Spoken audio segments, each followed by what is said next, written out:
बांग्लादेश में चल रहे आम चुनाव को लेकर बीजेपी नेता दिलीप घोष ने बड़ा बयान दिया है। उन्होंने कहा कि बांग्लादेश में शांतिपूर्ण और निष्पक्ष चुनाव कराना अपने आप में एक बड़ी चुनौती है।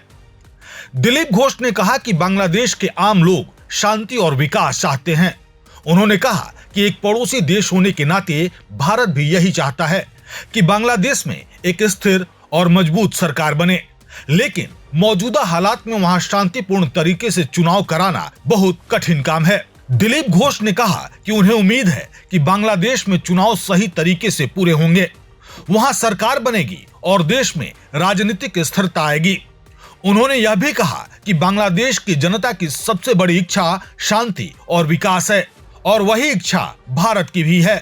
देखिए, बांग्लादेश में लोकतंत्र प्रतिष्ठा हो, चुनाव हो, नया सरकार आके वहाँ प्रशासन को चुस्त दुरुस्त करके देश को एक दिशा दें, वहाँ की जनता शांति चाहती है, विकास चाहती है, उस प्रकार वातावरण बने, ये हम पड़ोसी के नाते चाहते हैं। लेकिन शांतिपूर्वक चुनाव होना एक बहुत बड़ा चैलेंज है बांग्लादेश में। हमें उम्मीद है कि चुनाव भी होगा, सरकार बनेगा और देश में स्थिरता आएगी। क्या लगता है कोई भी बांग्लादेश जब से पाकिस्तान होकर बांग्लादेश आया है तब से तो ये परंपरा चालू है। वहाँ इस्लामिक कंट्री में गैर इस्लामिक लोगों को कोई सुरक्षा नहीं है और हिंदुओं की संख्या लगातार घट रही है, वहाँ से पलायन हो रहा है, अत्याचार हो रहा है। तो हमें उम्मीद है नया सरकार आएगा, उनका सुरक्षा देगा। आपको बता दें कि बांग्लादेश में 13वें संसदीय चुनाव के लिए मतदान जारी है और देश के कई बड़े बड़े राजनीतिक दलों के शीर्ष नेताओं ने अपने वोट डाल दिए हैं। बांग्लादेश के प्रमुख अखबार द डेली स्टार की एक रिपोर्ट के अनुसार जमाते इस्लामी के अमीर शफीकुर रहमान ने सुबह करीब 8:30 पर मणिपुर हाई स्कूल मतदान केंद्र में अपना वोट डाला। वोट डालने के बाद नेशनल सिटीजन पार्टी यानी एनसीपी के संयोजक नाहिद इस्लाम ने मीडिया से बातचीत में दावा किया कि उनकी पार्टी सरकार बनाने के बेहद करीब है।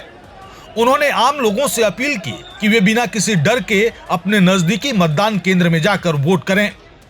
नाहिद इस्लाम ने कहा कि यह उनके जीवन का पहला वोट है जिसे उन्होंने बिना किसी परेशानी के डाला है। इसी तरह बांग्लादेश नेशनलिस्ट पार्टी यानी बीएनपी के महासचिव मिर्जा फखरुल इस्लाम आलमगीर ने भी गुरुवार सुबह करीब 7:40 पर ठाकुर गांव गवर्नमेंट गर्ल्स हाई स्कूल में मतदान किया। द डेली स्टार के अनुसार बांग्लादेश में 13वें आम चुनाव और साल 2026 के जनमत संग्रह के लिए एक साथ मतदान कराया जा रहा है। यह मतदान देश भर के 299 संसदीय सीटों पर हो रहा है।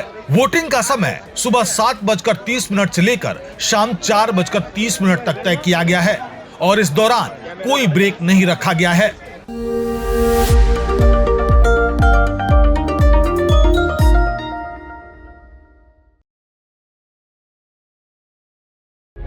प्रभातखबर.com, विश्वास वही, रफ्तार नहीं।